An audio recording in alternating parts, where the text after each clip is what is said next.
قال رب السجن أحب إلي مما يدعونني إليه وإلا تصرف عني كيدهن أصب إليهن وأكن من الجاهلين فاستجاب له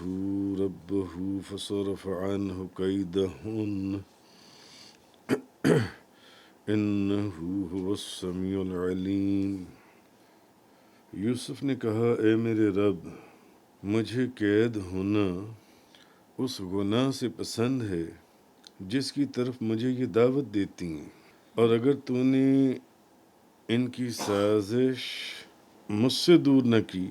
تو میں ان کی طرف مائل ہو جاؤں گا اور میں جاہلوں سے ہو جاؤں گا۔ بس ان کے رب نے ان کی دعا قبول کی اور ان کو عورتوں کی سازش سے محفوظ کر دیا، بے شک وہ بہت سننے والا، خوب جاننے والا ہے۔ حضرت یوسف علیہ السلام کا قصہ آپ سنتے چلے آ رہے ہیں، جن کے قصے کو قرآن نے قصوں میں سب سے حسین قصہ فرمایا، حضرت یوسف علیہ السلام کا ذکر۔ اب اس عورت نے جب حضرت یوسف علیہ السلام کو گناہ کی دعوت دی،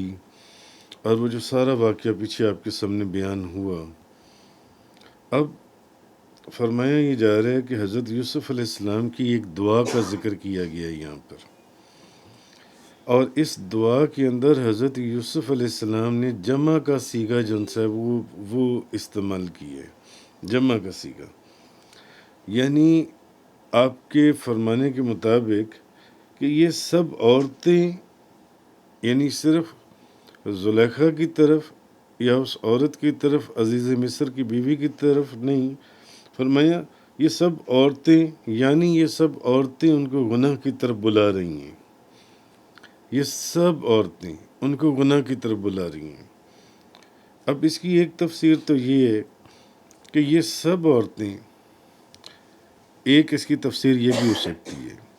کہ یہ سب عورتیں حضرت یوسف سے اپنی اپنی خواہش کا اظہار کر رہی تھیں۔ اب یہ وہی امیر کبیر لوگوں کی عورتیں تھیں جن کو عزیز مصر کی بیوی نے بلایا تھا، اور جن کے ہاتھوں میں وہ چھریاں دی تھیں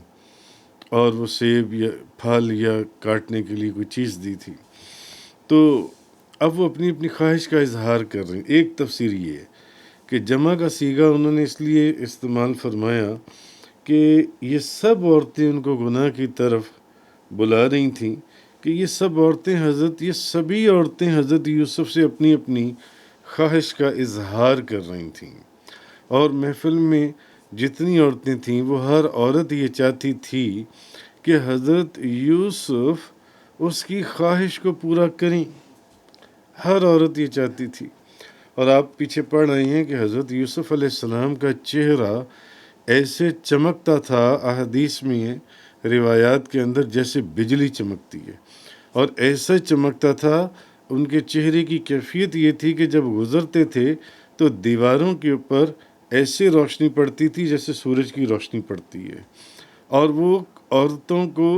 اسپیشلی دیکھ کر اپنے چہرے پر نقاب ڈال لیا کرتے تھے تاکہ یہ فتنے میں نہ پڑ جائیں۔ اللہ نے ان کو ایک ایسا حسن عطا فرمایا تھا، یعنی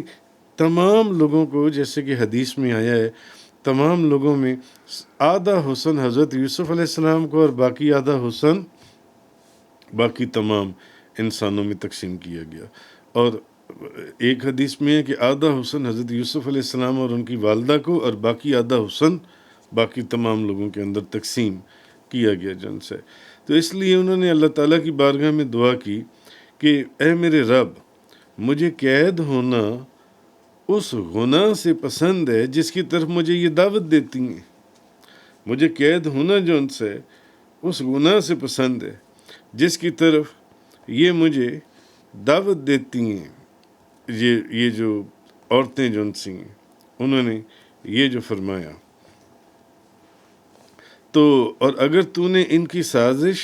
مجھ سے دور نہ کی تو میں ان کی طرف مائل ہو جاؤں گا اور میں جاہلوں میں سے ہو جاؤں گا۔ اب یہ حضرت یوسف علیہ السلام نے دعا فرمائی کہ میرے مولا، مجھے جس گناہ کی طرف یہ مجھے دعوت دے رہی ہیں اگر تو نے ان کی سازش مجھ سے دور نہ کی تو میں ان کی طرف مائل ہو جاؤں گا اور میں جاہلوں میں سے ہو جاؤں گا جو ان سے تو اور مجھے قید ہونا، کیونکہ اس نے کیا دھمکی دی تھی کہ میں تجھے بے عزت کروا دوں گی اگر تو نے میری خواہش کو پورا نہ کیا، جس گناہ کی دعوت دے رہی تھی نہیں تو میں تجھے قید کروا دوں گی جو ان سے. تو مجھے قید ہونا اس گناہ سے زیادہ پسند ہے، قید ہونا جن سے، تو جس کی یہ مجھے دعوت دینی ہے. مگر آگے یہ بھی فرما دیا کہ اگر تو نے ان کی سازش، اگر تو نے ان کی سازش، اپنی کوئی بڑائی یا اپنی کوئی بزرگی کوئی بیان نہیں کی، فرمایا نہیں، اگر تو نے ان کی سازش مجھ سے دور نہ کی تو میں ان کی طرف مائل ہو جاؤں گا اور میں جاہلوں میں سے ہو جاؤں گا. اچھا، اب اس آیت سے ایک بات تو یہ بھی معلوم ہوئی کہ جب تک اللہ کی عنایت، اللہ کا فضل، اللہ کا کرم شامل حال نہ ہو، انسان کسی گناہ سے بچ ہی نہیں سکتا اور نہ کسی نیکی کو اختیار کر سکتا ہے. یہ اللہ کا فضل ہے، یہ اللہ کا کرم ہے، اللہ کی عنایت جب تک بندے کی شامل حال نہ ہو، انسان کسی گناہ سے نہیں بچ سکتا اور نہ کسی نیکی کو اختیار کر سکتا ہے. مگر حضرت یوسف علیہ السلام نے کسی بھی طریقے سے یہاں پر اپنی بزرگی بیان نہیں کی، اپنی بزرگی بیان نہیں کی، حالانکہ وہ اس گناہ سے اللہ نے بندے کو اختیار تو دیا ہے نا، اختیار تو بندے کے ہاتھ میں ہے. تو مگر انہوں نے کیا کہا؟ انہوں نے کہا مولا کریم مجھے قید ہونا اس گناہ سے پسند ہے جس کی طرف یہ مجھے دعوت دے رہی ہیں. اگر تو نے ان کی سازش کو مجھ سے دور نہ کیا تو میں ان کی طرف مائل ہو جاؤں گا. اگر تو نے ان کی سازش کو مجھ سے دور نہ کیا تو میں اس گناہ کی طرف مائل ہو جاؤں گا اور میں جاہلوں میں سے ہو جاؤں گا. معلوم ہوا کہ اللہ کے فضل اور کرم اور اس کی عنایت کے بغیر جو ہے انسان نہ کسی گناہ سے بچ سکتا ہے، نہ کسی نیکی کو اختیار کر سکتا ہے. یہ اللہ کا فضل، کرم اور عنایت ہے جن سے. تو اللہ تعالیٰ نے حضرت یوسف علیہ السلام کی دعا کو قبول کیا اور ان عورتوں کی سازش سے حضرت یوسف علیہ السلام کو محفوظ کر دیا. بے شک وہ بہت سننے والا، خوب جاننے والا ہے، بہت خوب سننے والا، خوب جاننے والا ہے جن سے. بہرحال کہا یہ جا رہا ہے کہ جب آپ نے زلیخا کی دھمکی کو سنا اور ان عورتوں نے بھی انہیں سمجھایا. اب ایک تفسیر اس کی، یہ بھی ایک تفسیر تو یہ تھی کہ یہ ساری عورتیں آپ کو دعوت دے رہی تھیں اس گناہ کی، وہ ساری چاہتی تھیں کہ ان کی خواہش کو پورا کیا جائے. مگر جب آپ نے زلیخا کی یہ دھمکی سنی اور ان عورتوں نے بھی اب ایک تفسیر یہ بھی ہے کہ ان عورتوں نے یوسف علیہ السلام کو سمجھایا کہ یہ بادشاہ کی یا خزانوں کے نگران کی بیوی ہے، اس کی بات مان جاؤ، نادان نہ بنو، اپنی جوانی اور اپنے حسن و جمال اس کے اوپر رحم کھاؤ، اپنی قسمت کے اوپر ناز کرو کہ تمہیں کتنی وقت کی امیر کبیر عورت اپنی طرف دعوت دے رہی ہے جنسی ہے. بھلے وہ گناہ کی دعوت ہے، گندگی اور غلاظت کی دعوت ہے جس کی وہ تمہیں دے رہی ہے. ضد کیوں کر رہے ہو؟ وہ جو کہہ رہی ہے اس کی بات کو قبول کر لو، ہم تمہیں ایک اچھا مشورہ دے رہے ہیں.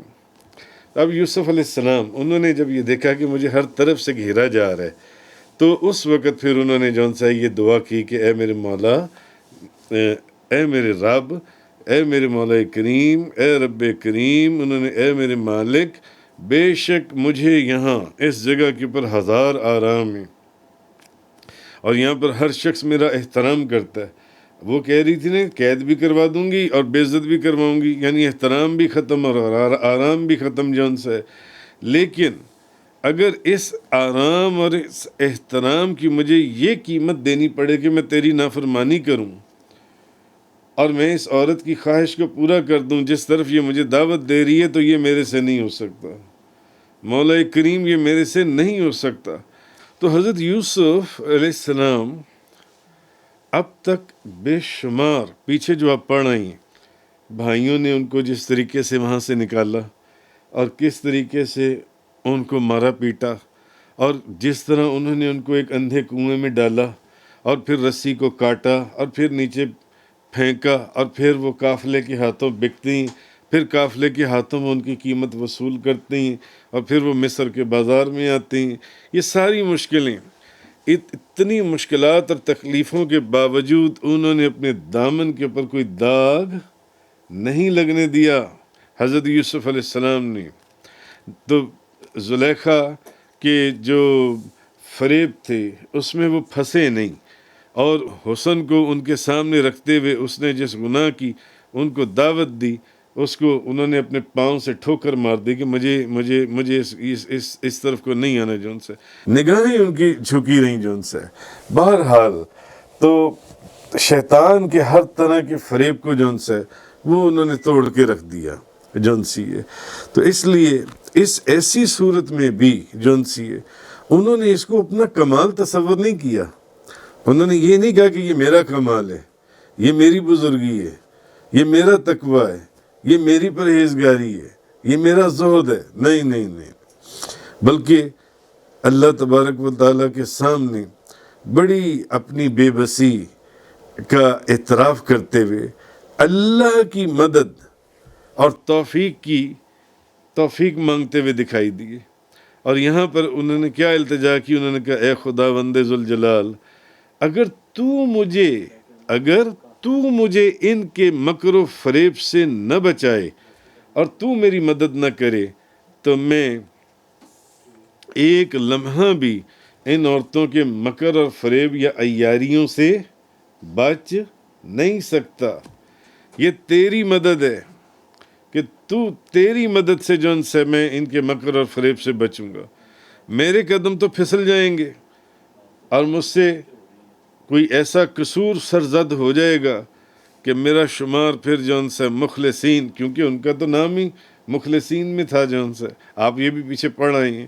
تو ان میں نہیں ہوگا اور میں جاہلوں میں سے ہو جاؤں گا۔ تو اللہ تعالیٰ نے حضرت یوسف علیہ السلام کی اس دعا کو شرف قبولیت بخشا، ان کی اس دعا کو قبول فرمایا اور ہر جگہ کے اوپر ان کو ثابت قدم فرمایا۔